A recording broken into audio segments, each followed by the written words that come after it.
How's it going, folks? It's your boy G-Stacks. I am going to go ahead and do a quick review and my thoughts on the patch notes that just dropped here a little bit ago today for Diablo 2 Reign of the Warlock. I've never done one of these videos, so excuse me for, I don't know, my ignorance or, you know, just poor reviewing skills, but these are my own personal thoughts on it, and hopefully some of you guys feel the same. So it's going to go live on the PTR on April 14th at 11 a.m. Pacific Daylight Time.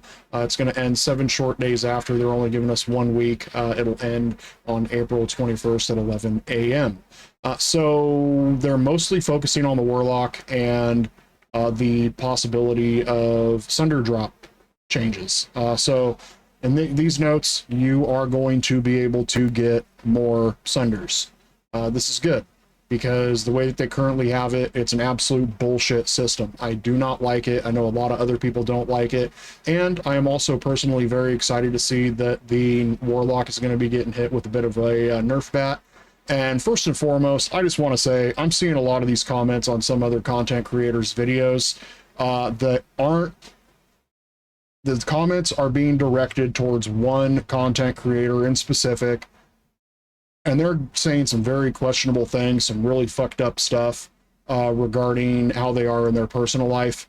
You guys don't know how these people are in their personal life, so shut the fuck up.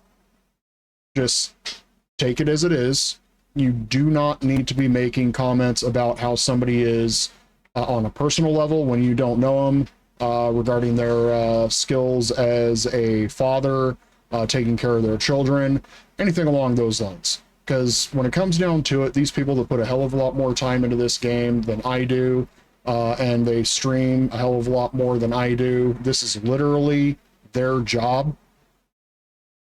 You only see them while they are at work. How many of you guys take your kids to work? Exactly. You don't. You don't see these people while they are with their families.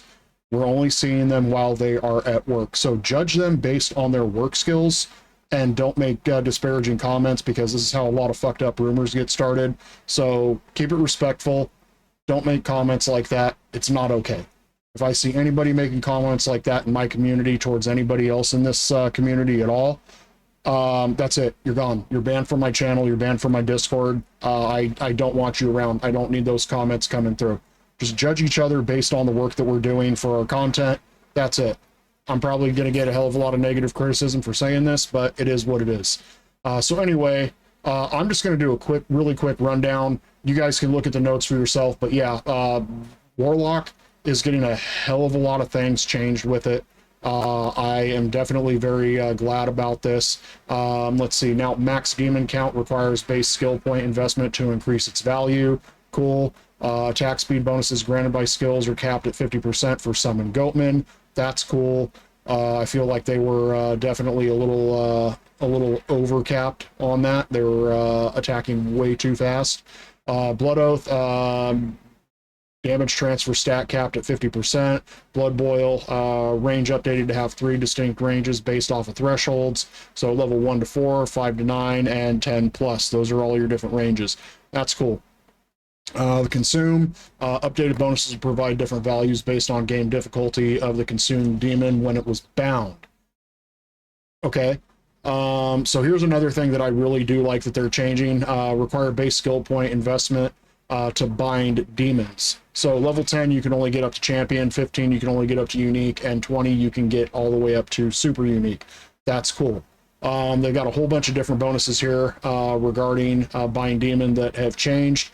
The most significant, I think, that is on here is remove conviction aura, holy fire aura, holy lightning aura, blessed aim aura, and might aura from possible pool. I like this mainly because I feel that the fire aura and the lightning aura, those are pretty much useless. Blessed aim, we could probably keep that, and the might aura, we could probably keep that. But conviction, it definitely had to go. It was way too easy for people to get these, not have a paladin, be super OP, you know, with Echoing Strike or anything along those lines with 1 point wonder. And when these roll, these are now replaced with Fanaticism, Vigor, Thorns, or Concentration. Holy Freeze can still roll on a bound demon. That's cool. I do like still having Holy Freeze. I do like that we still have Fanaticism. I think that's actually going to be really nice to go ahead and keep that. Miasma Bolt, don't really know anything much about that other than that is a starter skill. Lethargy, I don't particularly care that they did remove the damage taken stat, but it still acts as, what is it, a slow, I believe. So that's cool. Ring of Fire, I didn't ever play with that, so I'm not sure if the damage reduction on it is going to be nice, but having it close to Frost Nova damage, I don't know, Frost Nova is kind of dookie. So I don't know about that. Miasma Chain, I know that that just instantly drops monsters, so that definitely should be changed. Flame Wave, I don't know, that's the one that pushes monsters back. I think. I don't really know much about that. Eldritch Echoing Strike, reduced damage synergy bonus from 5 to 3%. That's good, so it's getting a little bit of a damage reduction. Eldritch Blast, Life and Mana Steel made static at 5%. Okay. Here's the more important part, what I care most about, because I don't really care too much about Warlock anyway. So Colossal Ancient Statues can now drop from non-terrorized act bosses. I do feel that this is a very good change because Bale, in most cases, especially early on in the season, you're not going to have a character that can clear Bale really, really fast. Plus, his waves are on a timer, so having these being able to drop from non-terrorized act bosses, that's cool. Hopefully, it is a low drop chance, kind of similar to the essences for the tokens. That'd be cool. The chance to drop Worldstone shards is no longer modified by player count. I'm not sure how I feel about that, because I see a decent amount of them in single player games when I am on P1. So I don't know if that necessarily needed to be modified. Let's see, or just make it, you know, one particular drop rate from, you know, P1, or actually, no, that's what they are doing. So they're, yeah, no longer modified by player count. So maybe it's just going to be the P1 count or the P8 count, who knows. Heralds now spawn and hunt players immediately upon killing any monster in a terror zone. The chance for a herald to hunt you is increased with each monster level, or each monster killed within the same terrorized zone. Okay, so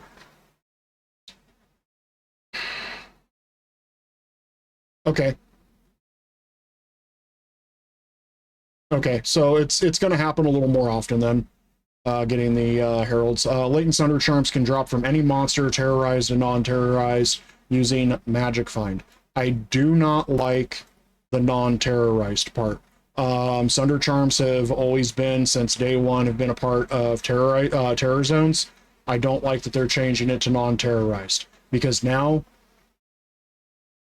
what's the point of farming terror zones? There's absolutely no point to farming terror zones if you can just get it from a non-terrorized monster.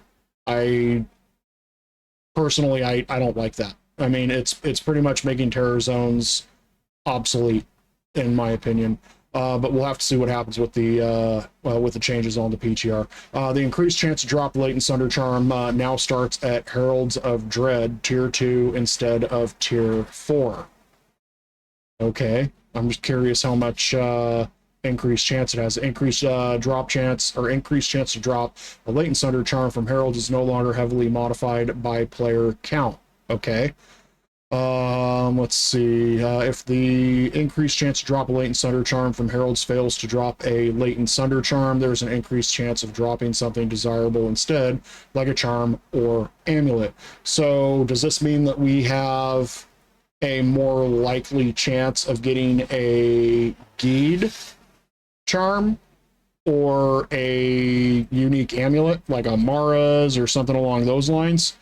So is this going to be for all other jewelry like rings? Who knows? So we may be seeing a lot more unique amulets and a lot more unique rings dropping. Who knows?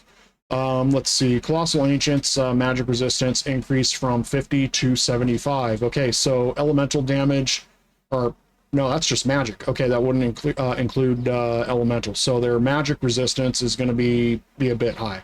Colossal Talic damage adjustment increase, change the value of whirlwind damage, increase the damage of fire twisters and volcano. So I still haven't done Colossal Ancients, so I don't really have very much feedback on this. I couldn't really tell you either way.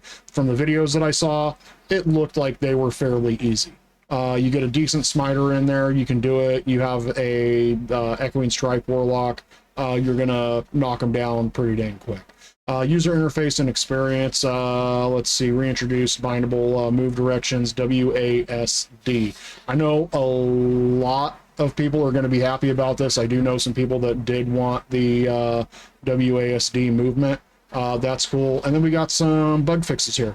Akmel the Cursed can no longer be bound by the demon skill. That makes sense because Akmel the Cursed is from the second wave of Baal, and he cannot be, or he is not a demon, therefore he should not be able to have Bind Demon hit him. That makes sense. Fixed Summon Tainted damage to increase from Blood Boil Synergy. Fixed Echoing Strike damage bonus to be additive and not multiplicative. Fixed Echoing Strike not rolling to hit. Fixed Echoing Strike not incurring durability loss on the weapon. That is good. That is good. I gotta take a drink of my nice ice cold Pepsi here. It's a choice of a new generation. But anyway, I know I shouldn't give out or give in on ad placements there. But anyway, I know I am not getting paid. By the way, Pepsi, if you want my address, I'll give it to you. But yeah, durability loss on weapons. This is great because why should only one class not be or not suffer the repercussions of using a weapon and not incurring any kind of damage loss?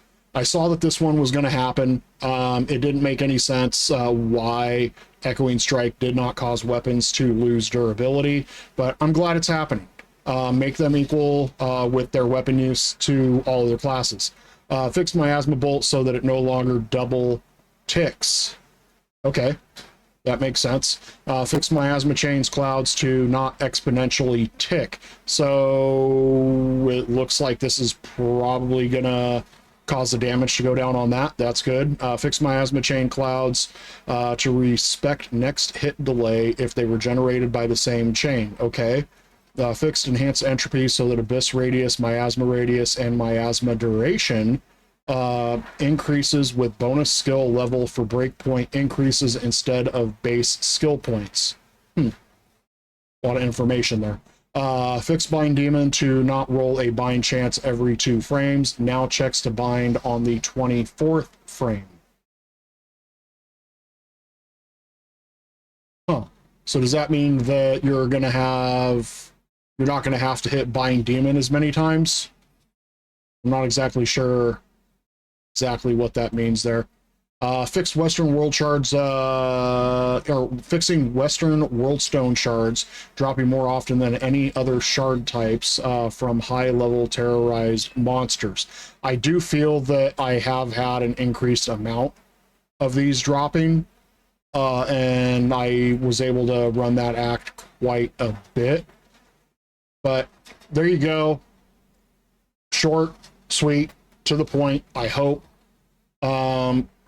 Hopefully this fixes a lot of issues. I know a lot of people are already pissed off. You're killing the game. This isn't what I paid for. I paid for this character. Now you're taking it away. Fact of the matter is there are a lot of little itty bitty text that people do not read in the user agreements when they buy these things, and they click that little button that says, I accept the terms and use agreement policy or whatever the hell it is. At any point, if they feel that they want to change things, they can change this stuff. They're not going to cater to just you. They're gonna take a lot of community feedback, and yes, I do feel that a lot of this information and a lot of these suggestions and whatnot probably did come from Llama. Hey, whatever. He has a lot of pull in the community. He has more viewers, more subs than anybody else. He gets a lot more community feedback than anybody else in this platform.